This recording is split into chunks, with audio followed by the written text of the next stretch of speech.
स्वागत है आप सभी का YouTube के इस चैनल में जिसका नाम है संजय सर क्लास। और आज मैं आप लोगों के लिए लेके आया हूँ प्रकाशिकी का दूसरा भाग। प्रकाशिकी के पहले भाग में हम लोगों ने किरण प्रकाशिकी के बारे में पढ़ा, किरण प्रकाशिकी से संबंधित महत्वपूर्ण घटनाओं के बारे में पढ़ा और अब हमें पढ़ना है तरंग प्रकाशिकी के बारे में। एक्चुअल में अगर बात किया जाए तो प्रश्न पहले ये आता है कि किरण प्रकाशिकी में इतना कुछ पढ़ने के बाद हमें तरंग प्रकाशिकी की आवश्यकता क्यों पड़ी। जब इस प्रश्न का उत्तर खोजते हैं तो हमें पता चलता है कि किरण प्रकाशिकी में प्रकाश से संबंधित कई महत्वपूर्ण घटनाओं का अध्ययन तो किया गया, लेकिन कई ऐसी भी घटनाएं हैं जिनको किरण प्रकाशिकी समझाने में समर्थ नहीं हुआ। कई ऐसी घटनाएं हैं जिसको किरण प्रकाशिकी के द्वारा समझा नहीं जा सका, तब हमें तरंग प्रकाशिकी की आवश्यकता पड़ी और तरंग प्रकाशिकी उन घटनाओं को समझाने में बहुत कामयाब हुआ जिनको किरण प्रकाशिकी नहीं समझा सका था। उनमें ही एक महत्वपूर्ण घटना है व्यतिकरण। ठीक है, पहले हम समझ लेते हैं तरंग प्रकाशिकी क्या है। तरंग प्रकाशिकी में प्रकाश की जो प्रकृति होती है वो ऐसे लहरों की भांति होती है। समुद्र में जैसे लहरें चलती हैं उसी प्रकार प्रकाश जो सूर्य से निकलता है पृथ्वी तक ऐसे लहरों की भांति ही चलकर आती है। ठीक है, इसमें सबसे महत्वपूर्ण घटना जो है वो है व्यतिकरण और ये परीक्षा के लिए तरंग प्रकाशिकी को समझने के लिए बहुत ही इंपॉर्टेंट और महत्वपूर्ण टॉपिक है। ठीक है, व्यतिकरण होता क्या है। व्यतिकरण में दो प्रकाश तरंगे होती हैं। व्यतिकरण में दो प्रकाश तरंगे होती हैं और दोनों की जो आवृत्ति होती है वो क्या होती है, समान होती है। दोनों की जो आवृत्ति होती है वो क्या होती है, एक समान होती है। जब दो प्रकाश तरंगे आपस में मिलती हैं, ठीक है, दो प्रकाश तरंगे होती हैं, वे जब उन दोनों में क्या होता है, अध्यारोपण होता है। अध्यारोपण का मतलब क्या होता है, मेलजोल बढ़ाना।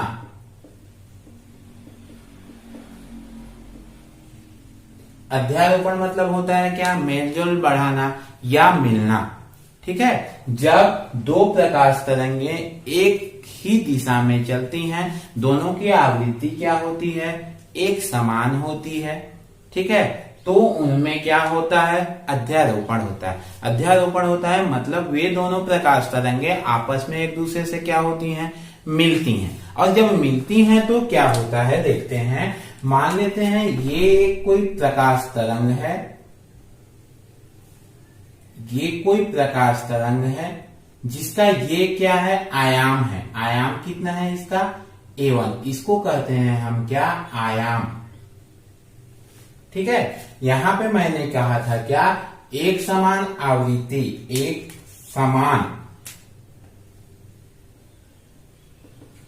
ठीक है, आवृत्ति का क्या मतलब होता है, यहां से यहां तक की दूरी, यहां से एक चक्र पूरा करना। ठीक है, ये कहलाती है क्या, इसका आयाम कहलाता है। ये मान लेते हैं कोई एक प्रकाश तरंग है, एक उसी दिशा में चलने वाली कोई ये दूसरी प्रकाश तरंग है ये। ठीक है, जब ये दोनों प्रकाश तरंगे, इसका आयाम मान लेते हैं क्या है, A2 है। ठीक है, जब इन दोनों प्रकाश तरंगों में क्या होता है, अध्यारोपण होता है। ध्यान रखिएगा स्टूडेंट, मैं ये लाइन बार बार बोल रहा हूं कि दोनों की आवृत्ति क्या है, एक समान है। मतलब ये जितनी दूरी है उतना ही ये भी है। ठीक है, दोनों की आवृत्तियां क्या हैं, एक समान है। जब और इनका जो कला है, ठीक है, कला क्या है, अलग अलग हो सकता है। ठीक है, इनका आयाम क्या है, अलग अलग हो सकता है। इसका आयाम A1 है, इसका आयाम क्या है, A2 है। जब इनमें अध्यारोपण होता है तो अध्यारोपण के परिणाम स्वरूप क्या बनेगा, ये जब दोनों जुड़ते हैं तो इनका आयाम ऐसे क्या होता है, बढ़ जाता है। ये आयाम क्या हुआ, बढ़ गया। ठीक है, ये कहलाता है क्या, परिणामी तरंग। ये कहलाता है क्या, परिणामी तरंग। और इस तरंग का जो आयाम होता है वो क्या हो जाता है, A1 प्लस A2। जब दोनों जुड़ते हैं, ये प्लस है ये प्लस है, दोनों आपस में जुड़ते हैं तो बढ़ जाता है। ये माइनस है ये माइनस है, ये दोनों आपस में जुड़ते हैं तो क्या होता है, बढ़ जाता है। ये तो हुई पहली घटना। दूसरी घटना क्या होती है, जब यही प्रकाश तरंग, ये इसका आयाम कितना है, A1 है। ठीक है, ये प्रकाश तरंग एक दूसरे प्रकाश तरंग से मिलती है। ये इसका प्लस इसके माइनस से मिलता है, इसका माइनस इसके प्लस से मिलता है। ठीक है, ये इसकी आवृत्ति क्या है, ये है इसकी आवृत्ति, और दोनों की आवृत्तियां क्या हैं, एक समान है। दोनों की दिशाएं क्या है, वो भी एक समान है। ठीक है, लेकिन अभी जो इनकी कला है, कला मतलब होता है क्या, कोण। ये जो कोण है, अभी इसका कोण और इसका कोण, इन दोनों की कलाएं क्या है, अभी विपरीत है। जब इस तरह से प्रकाश तरंगों में अध्यारोपण होता है तो अध्यारोपण के परिणाम स्वरूप होता क्या है, इसका A2 है आयाम। जब ये प्रकाश तरंगे मिलती हैं, अगर मान लू मैं कि इसका आयाम 10 है, इसका आयाम 8 है। ठीक है, तो प्लस से कौन मिला, माइनस मिल रहा, तो प्लस से माइनस मिलता है तो क्या होता है, माइनस होता है। मतलब 10 में से 8 घटेगा तो क्या बचेगा, 2। मतलब इस तरह का आयाम क्या हो गया, कम हो गया। उसी प्रकार इसका 10 है, इसका 8 है, तो ये भी प्लस माइनस है, ये भी घटेगा तो क्या हो जाएगा, 2 हो जाएगा। मतलब इस परिणामी तरंग, ये क्या हुआ, परिणामी तरंग हुआ।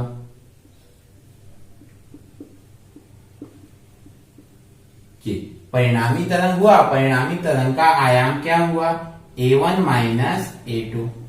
10 में से 8 घटा मतलब कम हो रहा, तो A1 में से A2 क्या हो गया, माइनस हो गया। इस प्रकार ये परिणामी तरंग क्या हुआ, कम हुआ। मतलब क्या निकला, जब दो एक समान आवृत्ति एवं एक दिशा में प्रकाश तरंगे एक दूसरे के साथ अध्यारोपण होती हैं, तो इसके परिणाम स्वरूप परिणामी तरंग का आयाम बदला। मतलब क्या हुआ, प्रकाश की तीव्रता परिवर्तित हो रही। आयाम बढ़ेगा, प्रकाश की तीव्रता बढ़ेगी। आयाम कम होगा, प्रकाश की तीव्रता कम होगी। ठीक है, मतलब अध्यारोपण के परिणाम स्वरूप परिणामी तरंग की तीव्रता क्या होती है, परिवर्तित हो जाती है। परिवर्तित होती है तो दो घटनाएं होती हैं। पहली घटना, परिणामी तरंग की तीव्रता क्या होती है, बढ़ती है। दूसरी घटना, परिणामी तरंग की तीव्रता क्या होती है, कम होती है। जब परिणामी तरंग की तीव्रता बढ़ती है, इसे हम बोलते हैं क्या, समपोषी व्यतिकरण।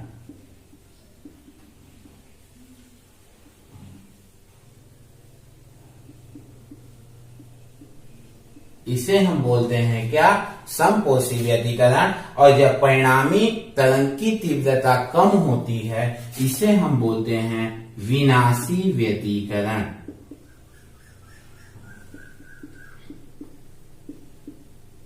ठीक है, और इस पूरे घटना को बोलते हैं हम क्या, व्यतिकरण। इस पूरे घटना को हम क्या बोलते हैं, व्यतिकरण। मतलब परिभाषा क्या निकला व्यतिकरण का, जब दो एक समान आवृत्ति एवं एक ही दिशा में दो प्रकाश तरंगों में अध्यारोपण होता है, तो अध्यारोपण के फलस्वरूप परिणामी तरंग की तीव्रता परिवर्तित हो जाती है। ठीक है, जब दोनों प्रकाश तरंगे एक समान कला में होती हैं, तो परिणामी तरंग का तीव्रता क्या होता है, बढ़ जाता है। इसे बोलते हैं हम समपोषी व्यतिकरण। जब विपरीत कला में होती है और आपस में अध्यारोपण होता है, तो इनके तीव्रता में क्या होती है, कमी हो जाती है। तीव्रता क्या होती है, न्यूनतम हो जाती है। ऐसी स्थिति में व्यतिकरण को हम बोलते हैं विनाशी व्यतिकरण, और यह संपूर्ण घटना कहलाता है क्या, व्यतिकरण। ठीक है, परिभाषा को लिख लेते हैं। क्या कहता है, जब दो समान आवृत्ति की प्रकाश तरंगे एक ही दिशा में गमन करती हैं, ठीक है। तो उनके अध्यारोपण के परिणाम स्वरूप परिणामी तरंग के आयाम में क्या होता है, परिवर्तन हो जाता है। और आयाम में परिवर्तन होता है तो भिन्न भिन्न बिंदुओं पर परिणामी तरंग की तीव्रता जो होती है वो क्या होती है, वो भी अलग अलग होती है। जब इस तरंग की तीव्रता अधिकतम होती है तो उसे हम कहते हैं क्या, समपोषी व्यतिकरण। जब तरंग की तीव्रता न्यूनतम होती है तो उसे कहते हैं विनाशी व्यतिकरण। और इस संपूर्ण घटना को बोलते हैं क्या हम, व्यतिकरण। ठीक है स्टूडेंट, ये व्यतिकरण हुआ। अब आते हैं इसके हम पोस्टमार्टम में। पोस्टमार्टम मतलब गणितीय विश्लेषण में। ठीक है, इस पे आते हैं इसके गणितीय विश्लेषण पे।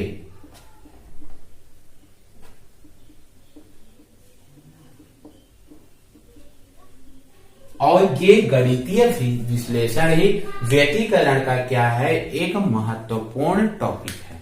इसको ध्यान से समझिएगा, बहुत ही अच्छा और आसान है। मान लेते हैं पहले तरंग का आयाम, पहले तरंग का जो विस्थापन है वो y1 है। इस पहले तरंग का जो समीकरण है वो है, मान लेते हैं y1 equal to a1 sine omega t। ठीक है, a1 क्या है, तरंग का आयाम क्या है, ओमेगा क्या है, आवृत्ति है, t क्या है, समय है, और ये पूरा मिला के ओमेगा t क्या है, इसका कला है। ठीक है, कला मतलब सामान्य भाषा में कहूं तो कोण, अभी समझाया मैं। ठीक है, कला मतलब कोण, इस दिशा का कोण है, इसमें नीचे की दिशा में कोण है, ये कला। ठीक है, दूसरे तरंग का समीकरण मान लेते हैं क्या है, y2 equal to sine a2 sine omega t plus 5। ठीक है, y2 क्या है, दूसरे तरंग का समीकरण है, और बराबर परिणामी तरंग का मान लेते हैं क्या, y है। ठीक है, तो y2 बराबर a2 क्या है, दूसरे तरंग का आयाम है, ओमेगा t प्लस 5 क्या है, दूसरे तरंग की क्या है, कला है। और इन दोनों तरंगों में मैंने अभी बताया कि साइन के साथ जो है ये क्या है, इसका कला है। ठीक है, दोनों तरंगों की कला क्या है, अलग अलग है। इसका कला ओमेगा टी है, इसका कला क्या है, ओमेगा टी प्लस 5 है। 5 अधिक है, मतलब इन दोनों के कलाओं में क्या है, अंतर है।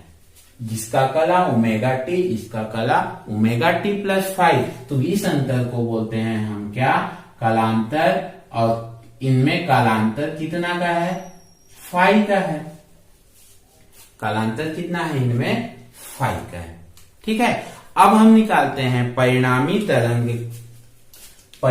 तरंग का विस्थापन या परिणामी तरंग का समीकरण। जो कहें परिणामी तरंग y बराबर क्या मिलेगा अपने को, y1 प्लस y2। ठीक है स्टूडेंट, एक बात और आता है यहाँ पे कि हम साइन क्यों लेते हैं। साइन, कॉस, टेन, ये तो जानते ही हैं कि साइन ये ट्रिग्नोमेट्री के वर्ड है। ठीक है, लेकिन इनको लेते साइन ही क्यों लेते हैं, तो साइन इसलिए लेते हैं क्योंकि साइन का जो वक्र बनता है ग्राफ पे, वो ऐसे ही बनता है। ठीक है, साइन का जो वक्र है वो ऐसे ही बनता है, और ये तरंग भी इस साइन के भांति ही गमन करता है। ठीक है, इसलिए हम इसके समीकरण में साइन लेते हैं। ठीक है, और ये y बराबर y1 प्लस y2 क्यों होगा, y1 माइनस y2 भी हो सकता है। ठीक है, तो इसके लिए अध्यारोपण का सिद्धांत है, और अध्यारोपण का सिद्धांत कहता है कि परिणामी तरंग का जो विस्थापन, y क्या है, विस्थापन है, परिणामी तरंग का जो विस्थापन होता है प्रत्येक तरंग के विस्थापन के सदिश योगफल के बराबर होता है। तो प्रत्येक तरंग, इसका y1 है, इसका y2 है, और तरंग होता तीसरा y3, और तरंग होता y4, अधिकतम होता yn तक होता। तो परिणामी तरंग का जो विस्थापन होता वो सभी तरंगों का क्या होता, योगफल होता। ठीक है, ये है अध्यारोपण का सिद्धांत, और उसी अध्यारोपण के सिद्धांत के आधार पे हमें मिलता है y बराबर y1 प्लस y2। ठीक है, अब हम y1 और y2 का इसमें मान रखते हैं। y1 का मान कितना है, a1 sine omega t plus A2 sine omega T plus five. ठीक है, A1 sine omega T plus A2, इसका एक फॉर्मूला होता है, फॉर्मूला एक सूत्र होता है। क्या सूत्र होता है? Sine A plus B equal to होता है sine A cos B plus cos A sine B. ठीक है, ये गणित का एक सूत्र है। गणित वाले तो अच्छे से जानते होंगे इस सूत्र को। ये गणित का एक सूत्र है और इस सूत्र में A के जगह पे ओमेगा टी है और B के जगह पे क्या है? फाई है। तो इस सूत्र के अनुसार अगर हम मान रखते हैं तो क्या हो जाता है? Sine omega T into cos phi plus cos omega T into sine phi. ठीक है, ए के जगह पे ओमेगा टी है और बी के जगह पे क्या है? फाई है। हम उसको यहाँ पे रख देते हैं। ठीक है, इसको मिटा देता हूं मैं, फिर आगे बढ़ता हूं। अब क्या करते हैं, हम इस कोष्टक को तोड़ देते हैं। तो क्या हो जाएगा? A1 sine omega T plus A2 sine omega T cos phi plus A2 cos omega T into sine phi. ठीक है, इन दोनों में क्या है? साइन ओमेगा टी इन दोनों में है, ये साइन ओमेगा टी इन दोनों में है। हम साइन ओमेगा टी को क्या करते हैं? साइन ओमेगा टी कॉमन ले लेते हैं तो क्या हो जाएगा? साइन ओमेगा टी अंदर क्या बचा? A1 plus A2 cos phi plus यहां पर A2 cos omega T sine phi. ठीक है, अब हम यहां पे थोड़ा सा अपने अनुसार मान लेते हैं। क्या मान लेते हैं? माना A1 plus A2 cos phi equal to R cos theta. अब फाई की जगह पे थीटा ले लेते हैं और इस पूरे को मान लेते हैं क्या? R cos theta. और यहां पे क्या है? A2 sine phi, A2 sine phi को मान लेते हैं क्या? R sine theta. ठीक है, कुल मिला के दोनों तरफ जो फाई है, फाई को हम हटाने के प्रयास में थीटा में बदल देते हैं। कॉस वाला है तो कॉस थीटा, साइन फाई वाला है तो साइन थीटा। ठीक है, R क्या है? अभी थोड़े समय बाद पता चल जाएगा कि R एक्चुअल में है क्या। ठीक है, अब आगे बढ़ते हैं उसमें। तो y बराबर क्या हो जाएगा? इसके जगह पे क्या रखें? R cos theta. तो क्या हो जाएगा? R sign omega T into cos theta plus इसके जगह पे क्या रखें? R sine theta. तो क्या बचेगा? R cos omega T into sine theta. ठीक है, R दोनों में है, R को कॉमन निकाल देते हैं तो अंदर क्या बचेगा? Sign omega T cos theta plus cos omega T into sine theta. ठीक है, इसको देखने के बाद कुछ याद आया होगा, वो एक ही अभी अभी मैंने यहाँ पे सूत्र बताया था साइन A प्लस बी का। तो क्या मिला था? Sine A cos B plus cos A sine B मिला था। तो वो सूत्र क्या हुआ था? साइन A प्लस बी का सूत्र हुआ था। मतलब ये क्या हो जाएगा? R sign omega T plus theta. ठीक है ना, ये किसका मान हुआ? परिणामी तरंग का विस्थापन। अब इस तरंग के समीकरण और पहले तरंग के समीकरण को देखिए। y मिला, ये A1 की जगह पे क्या मिला है? R मिला है। A1 क्या है? इस तरंग का आयाम है, तो R क्या होगा? परिणामी तरंग का आयाम होगा। अभी मैंने बताया था R क्या है, अभी थोड़ी देर में पता चल जाएगा। R क्या है? परिणामी तरंग का क्या है? आयाम है। ये परिणामी तरंग है तो इस तरंग का आयाम कितना हो गया? R हो गया। ये परिणामी तरंग है तो इसका आयाम क्या हो गया? R हो गया। ठीक है, ये R क्या है? परिणामी तरंग का आयाम है। और ओमेगा टी प्लस थीटा ये है साइन ओमेगा टी, ये है साइन ओमेगा टी।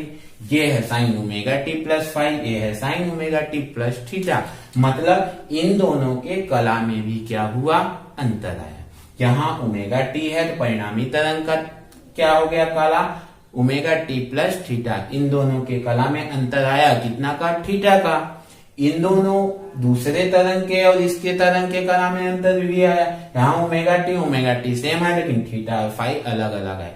मतलब थीटा माइनस फाई का इस तरंग के कला में अंतर आया, इसके में कला अंतर ये हो गया। ठीक है, ये हो गया क्या, परिणामी तरंग का विस्थापन। ठीक है, अब इस हम क्या करते हैं, इस समीकरण को कुछ नाम दे देते हैं। समीकरण नंबर 1, समीकरण नंबर 2, ये हो जाएगा समीकरण नंबर 3। हम क्या किए, इनका नामकरण कर दिए।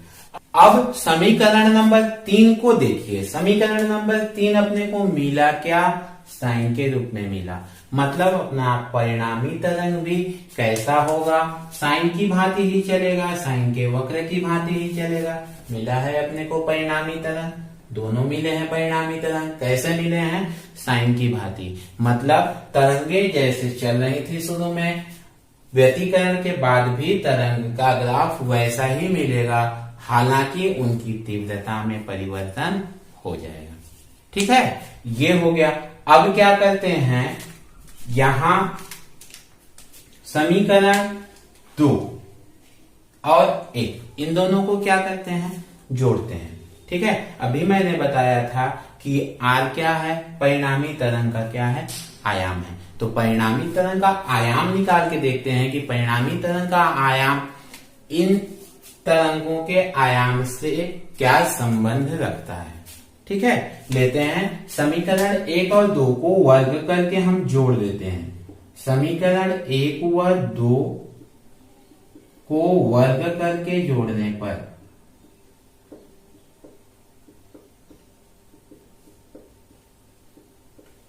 LHS RHS, ठीक है। समीकरण 1 क्या है, RHS, आई स्क्वायर कॉस स्क्वायर थीटा। ठीक है, इसके LHS को वर्ग कर देते हैं,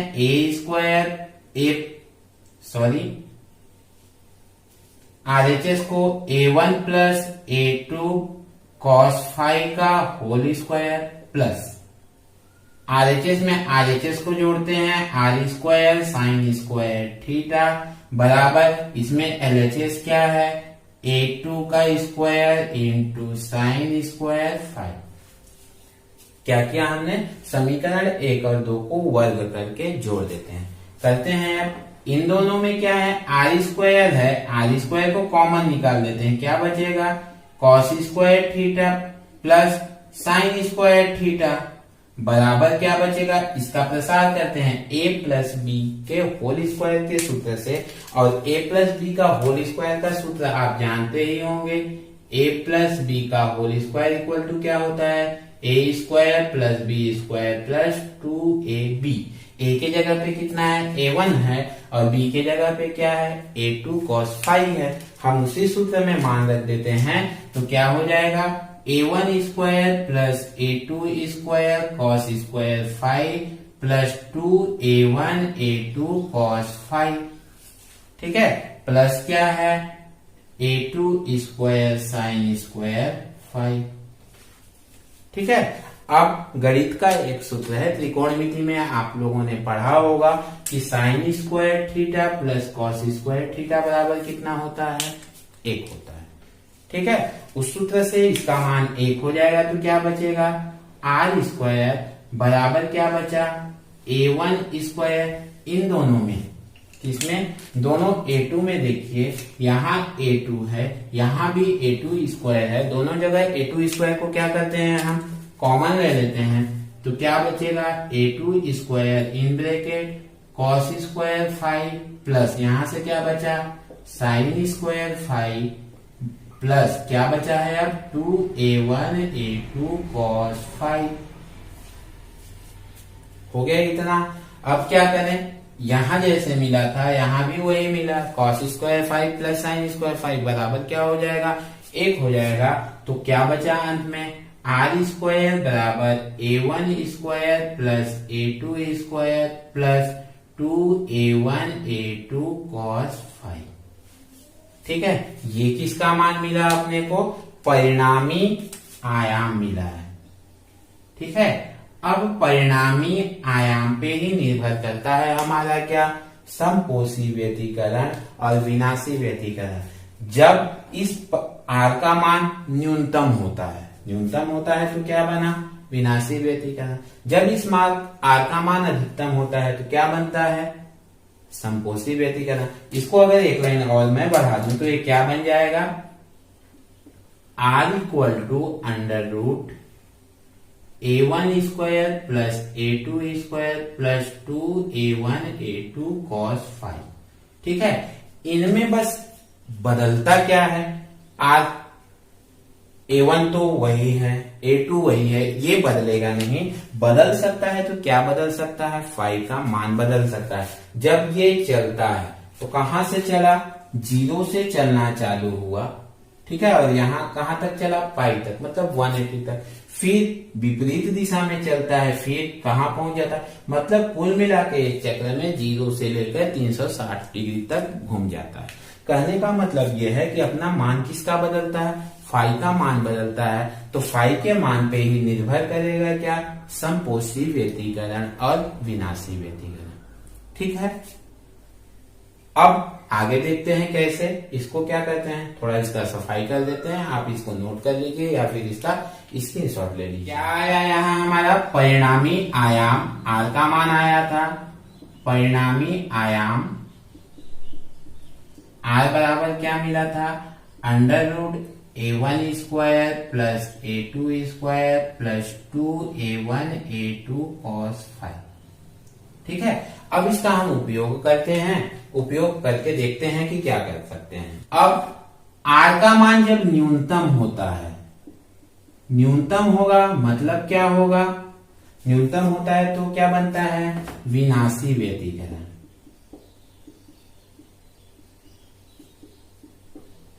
विनाशी व्यतिकरण में होता क्या है, जो फाई का मान कॉस फाई का मान जो होता है, जब हम इस वक्र में चलते हैं, ठीक, तो कॉस फाई का अधिकतम मान जो होता है वो होता है +1। अब कॉस फाई का जो न्यूनतम मान होता है वो होता है -1। बाकी सभी वैल्यू के जो मान होते हैं वो इस +1 और -1 के बीच में ही होते हैं। ठीक है, इसका अधिकतम मान जो होता है वो +1 और न्यूनतम मान जो होता है वो क्या होता है, न्यूनतम मान -1 हो जाता है। ठीक है, और cos के लिए -1 मान जो होता है, तो यहां जब हम cos फाई का मान -1 रख देंगे तो क्या हो जाएगा, तो r बराबर जो मिलेगा root a1 square plus a2 square, cos phi की जगह पे क्या रखेंगे, माइनस, तो -2a1 a2। ठीक है, और ये किसका सूत्र हो जाता है, a1 माइनस a2 का क्या हो जाएगा, ये होल स्क्वायर हो जाएगा। a माइनस b का होल स्क्वायर का फॉर्मूला है ये, इसको होल स्क्वायर हो जाएगा तो अंडर रूट क्या होगा, हट जाएगा तो बचेगा a1 माइनस a2। और यही हमारा आया था कहां पर, यहां पर, यही यहां पर विनाशी व्यतिकरण में भी अपने को यही मिला था। ठीक है, अब जब इसका मान अधिकतम होता है, अधिकतम के लिए क्या होगा, अधिकतम मतलब क्या हो गया, ये समपोषी व्यतिकरण में cos फाई का मान अधिकतम में क्या होगा, +1। अभी मैंने बताया न्यूनतम के लिए cos फाई का मान क्या होता है, -1, अधिकतम के लिए क्या हो जाएगा, +1। तो इस समीकरण में यदि हम मान रख देंगे, इस समीकरण में cos फाई का मान +1, तो r बराबर क्या बचेगा, root a1 square plus a2 square plus 2a1 a2। और ये क्या चीज का सूत्र है, a प्लस b का होल स्क्वायर बनेगा, मतलब r इक्वल टू क्या बनेगा, रूट a1 प्लस a2 का होल स्क्वायर। होल स्क्वायर के कारण अंडर रूट हट जाएगा तो क्या बचेगा, a1 प्लस a2। और यही हमारा यहाँ भी आया था समपोषी व्यतिकरण में परिणामी तरंग का जो आयाम मिला था, क्या मिला था, A1 प्लस A2। ठीक है डियर स्टूडेंट, व्यतिकरण पुनः बता रहा हूं बहुत ही अच्छा और इंटरेस्टिंग टॉपिक है, बशर्ते आप इसको थोड़ा सा ध्यान से रखिएगा। गणित वाले इसको सॉल्व करते हैं वो भी एक पैटर्न के तहत ही सॉल्व करते हैं, ऐसे ही सॉल्व नहीं होगा। हाँ थोड़ा सा बायो वालों को दिक्कत हो सकता है, लेकिन उनके लिए भी इतना ज्यादा दिक्कत वाली बात नहीं है। मैं कोशिश किया हूं कि आपको बहुत आसानी शब्दों में ये समझ में आ जाए। ये हो गया हमारा क्या, विनाशी व्यतिकरण का परिणामी आयाम, ये हो गया समपोषी व्यतिकरण का परिणामी आयाम। मतलब जब अपने को विनाशी व्यतिकरण मिला, विनाशी व्यतिकरण हुआ तो A1 माइनस A2 न्यूनतम हो गया। जब अपने को समपोषी व्यतिकरण मिला तो क्या मिला, A1 प्लस A2, मतलब परिणामी तरंग का जो आयाम हुआ वो क्या हुआ, बढ़ गया। ठीक है, अब ये जो मान बढ़ा cos फाई का मान -1 +1 जब होता है, मतलब समपोषी व्यतिकरण और विनाशी व्यतिकरण के इस लॉजिक को कि इस -1 और इस +1 इसका कालांतर का मतलब होता क्या है, इसको हम समझेंगे अगले वीडियो में। इस वीडियो में समझाऊंगा तो ये बहुत ज्यादा वीडियो क्या होगा, लंबा हो जाएगा, और आप इतना लंबा वीडियो देखने में बोर ना हो, इसलिए इसको मैं 2 भागों में बना रहा हूं। ये है व्यतिकरण का पहला भाग। ठीक है, अगले वीडियो में मैं आप लोगों के लिए लेकर आऊंगा व्यतिकरण के इसी दूसरे भाग को, जिसमें हम समझेंगे कि इस cos फाई और इस cos फाई इन दोनों में ये तरंग बनते कैसे हैं, कालांतर। इसके बाद इनमें पथांतर भी ज्ञात करेंगे, कालांतर और पथांतर होते क्या हैं। ठीक है, इसके बाकी विवेचना को हम देखेंगे अगले वीडियो में। आज के लिए बस इतना ही। आई होप आपने आज के इस वीडियो को एंजॉय किया होगा। ठीक, तो दोस्तों में शेयर कीजिए, वीडियो को लाइक कीजिए, और हाँ सब्सक्राइब करना न भूलें।